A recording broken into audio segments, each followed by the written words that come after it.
Біз екінші сабақта функцияның графигі белгілі бір нүктелердің жиынтығын бейнелейтінін білдік. Функцияның графигі берілсе, сол заңдылыққа қарай отырып, аргумент берілген жағдайда функцияның мәнін, сол сияқты функция берілген жағдайда оған сәйкес келетін аргументті таба алатын болдық. Мысалы, мына суретте аргумент 3-ке тең болғанда функция -1-ге тең. Функция 3-ке тең болғанда аргумент 7-ге тең деп айта аламыз. Дегенмен, суретте берілген функция үзіліссіз, шексіз көп нүктелерден құралған. Егер бізге x-тің 3,9 болғандағы функция мәнін сұраса, суреттен қарап y-тің мәні шамамен 0,1-ге сәйкес келетінін байқаймыз.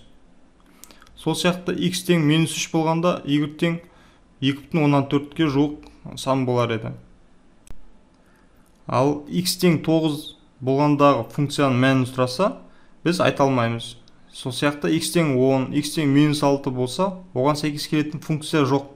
Сол сияқты y тең 7 үшінде, y тең -6 үшінде x-тің мәні анықталмайды. Сондықтан қандай функция болсын, оның аргументтерінің және осы функция мәндерінің қабылдай алатын мәндері болады екен. X-тің қабылдай алатын мәндерін функцияның анықталу облысы деп айтамыз.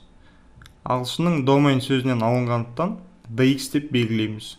Мысалы, жаңа қарастырған функцияда x-тің қабылдай алатын мәндері -5-тен кіші болмайды және 8-ден асып кетпейді. Демек, оның анықталу облысы -5-тен 8-ге дейін екеуін қоса алғанда. Қоса алғанда деген сөз нені білдіреді деген сұрақ туындап жатса, міне басқа суретті қарастырып көрейік.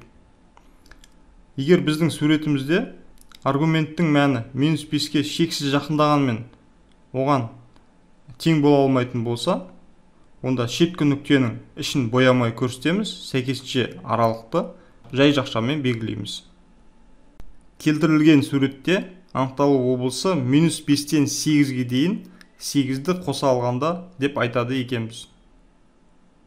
Сонымен бұрынғы суретпен салыстырып көрейік. Енді функцияның берілуіндегі кейбір дербес жағдайларды ұсынайық. Егер функция аргументіне ешқандай шектеу қойылмаса, онда аргумент барлық нақты сандарды қамти алады дейміз. Және оны былай белгілейміз. Минус шексіздіктен плюс шексіздікке дейін, немесе x барлық нақты сандар жиынына тиісті.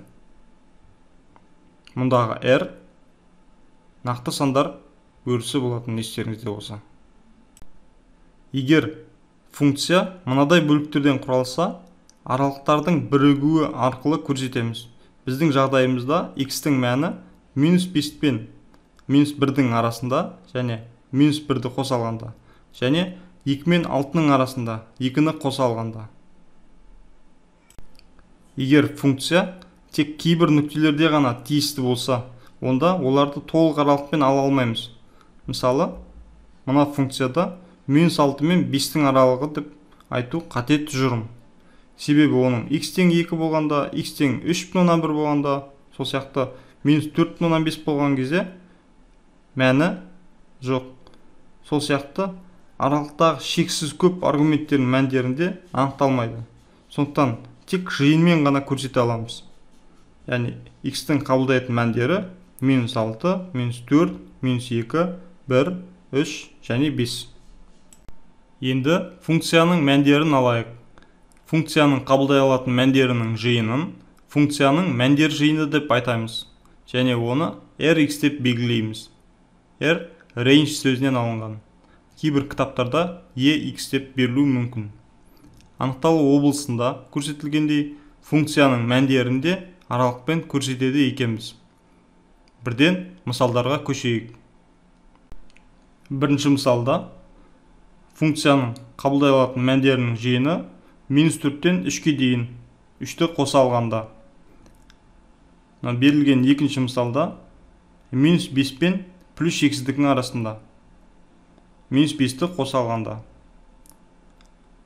Келесі мына мысалда -6-дан -4-ге дейінгі аралықта, -4-тен -2-ге дейінгі аралықта және 0-ден 2-ге дейінгі аралықта. -2 мен 2-ні қоса алғанда. Келесі, мынадай дискретті нүктелермен берілген функция үшін y-тің қабылдай алатын мәндері -3, -1, 0, 1 және 2.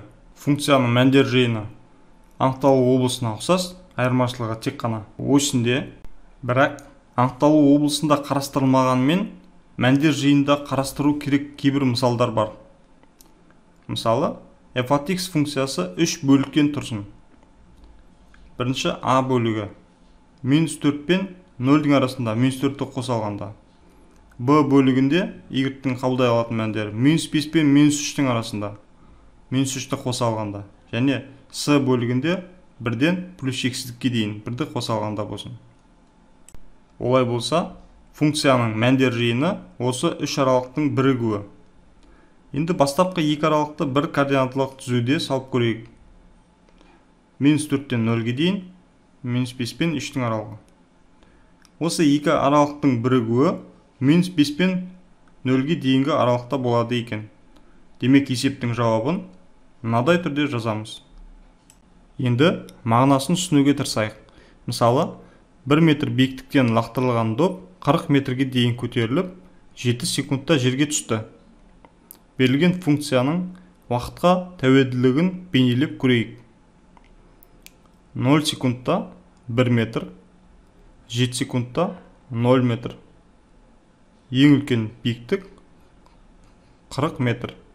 Суретке қарап, функцияның анықталу облысы 0-ден 7-ге дейінгі ғана аралықта, ал мәндер жиыны 0-ден 40-қа дейін ғана алатынын байқауға болады. Бұл сабақта сіз функцияның анықталу және мәндер жиынын толық меңгердіңіз деп ойлаймыз. Өз нәтижеңізді бақылап отыру үшін тақырыптық тестті тапсыруды ұмытпаңыз.